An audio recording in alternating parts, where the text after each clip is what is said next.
Ребят, в продаже вот такой вот строительный фен. Имеет два положения. Первое положение — это 60 градусов по умолчанию. Второе положение регулируется. Регулируется увеличение потока, температуры воздуха 650 градусов. Также можно уменьшить.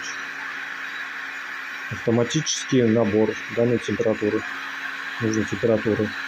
Также увеличение потока и кнопочка уменьшения потока.